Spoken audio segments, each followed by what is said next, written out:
consulting? I got into consulting because, like, a lot of people in the industry say that you get into consulting if you don't know what you want to do with your career.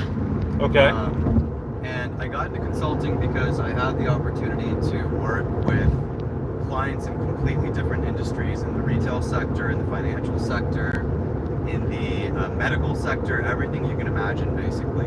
Okay. And I didn't have to commit to one organization and kind of stick it out there. I got to experiment with different industries and see what I like. So in the last just year, I've worked at a major retail company. I've worked at a major health conglomerate.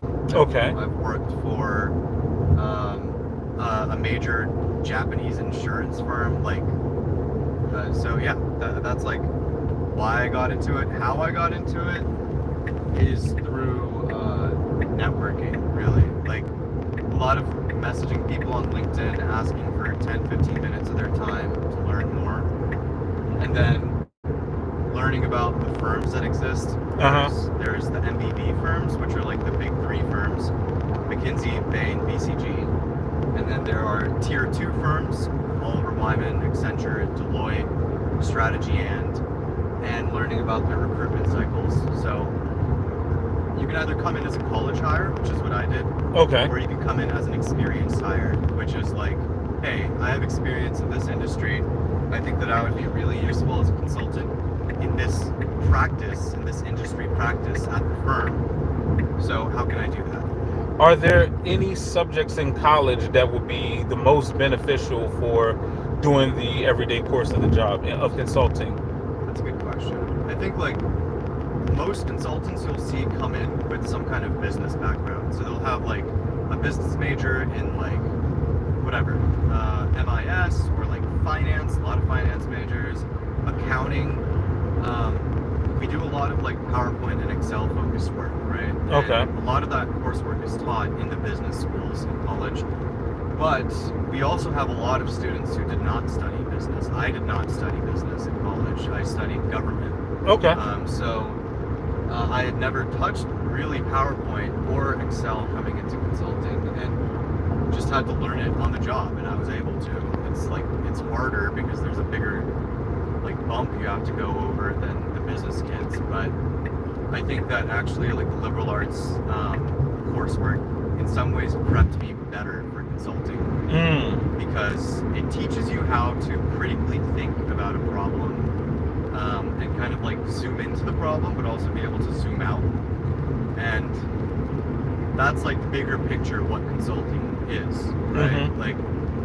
Basically a client rents your brain to help them solve a problem that they might not know how to solve because lack of experience or lack of capacity or whatever reason.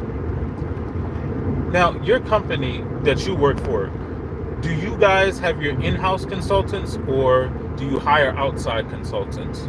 Yeah, that's another good question. So whenever there's something relating to the company, let's say for example, W.G.M is they want to assess their AI capabilities, and they want to expand their AI offering to clients, right? Okay. Use consultants at the firm, just pull them into this, just call it an internal project. And so that way, we have these really smart people. We don't have to pay for external consultants to solve our own problems. Oh, okay, that makes sense. And another thing I noticed with speaking with people in the field of consultants, I feel like, and I could be completely wrong with this, but I feel like there's a high turnover rate because of the travel that people have to do. Yeah. And people get sort of burnt out from it. Definitely. I think the travel can burn people out, although the travel's definitely become better. It's become better? Yeah, it's become better since COVID, right? Because these firms realized, hey, we can get the same level and quality of work done without traveling this much. I will say though, it's project to project dependent. I was in New York for 3 months, back-to-back weeks basically, on a project that I was in from December to February. Okay. And at points that was awesome because you're living in New York for free, but at other points it's wow, I really just want to go to right? Yeah. But the travel burns people out. I think more so it's the demanding nature of the work. Like the past few weeks, I've been putting in like over 75 hours a week. Oh I'm just wow. like dead tired.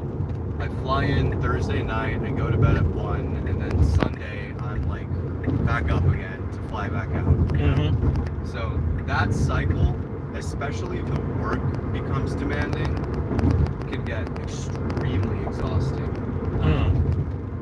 So you have to pepper in like breaks for yourself, vacations and whatnot. But yeah, like a lot of the time you'll see people leave their consulting firm after 2 to 3 years.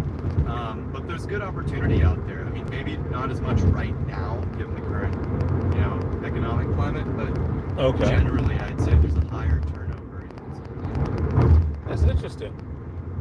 Yeah, it seems to be like a really big and a really growing business. When it comes to working in Dallas, I've noticed that a lot of people doing the travel, they find it hard to start a family.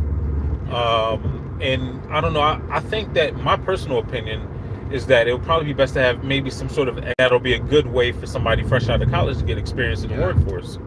Yeah, for sure. I think a lot of people like think similarly to you in that regard. Like you come into consulting and basically in your first, 1 to 2 years, you have to figure out how long do I want to be here for? Do I want to stay and become a partner? Okay. Or do I want to take this experience and leave and, apply it meaningfully somewhere else? Whether that's like at a startup or just another like big company, or start your own company, go to business school, like a lot of possibilities there.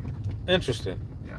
Yeah, I talked to some people that talked about starting their own firm after doing it for a while. Yeah. And if you move up to partner, is it a lot of less travel or is it more travel? It's less travel. Okay. Because you control your schedule more, actually. I see.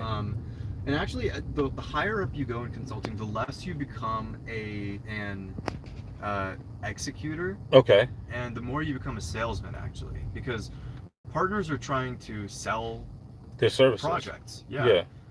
So like clients that the firm has only are brought in because the partner creates a sales deck for them and is like, hey, like you guys are having a problem here. Here's how I think we could meaningfully help. Here's how we've done similar work in the past. Like I think it makes sense for us to work together. So partners are doing more selling of work, while consultants are doing, the actual work itself. Partners advise heavily on the projects, I will say though. Yeah, that is interesting too, because I feel like sales, and that's what we do on this channel. Like we talk about sales a lot. I teach sales a lot, and something that I believe that I'm very good at. And sales is something that isn't taught enough, because no matter what the job, it's to a degree you're going to have to do some sort of sales. Whether it be some training and negotiating. Some people are afraid to ask certain things because they have been taught to ask for certain things are bad to do. But that's all a part of sales, though.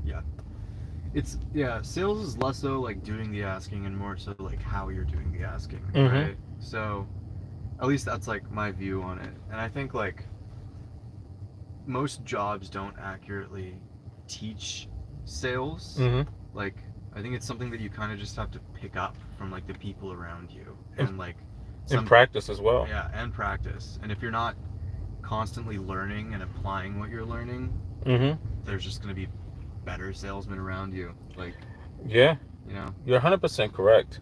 I think another thing too, people focus too much on like things that matter instead of things that don't matter as opposed to things that do matter. Like when it comes to features and benefits, you can talk about all of the features that your product has, but how is it going to benefit the individual? And I feel like sales has become, it gets to a point where a person does it in a selfish manner as opposed to saying, hey, you know what?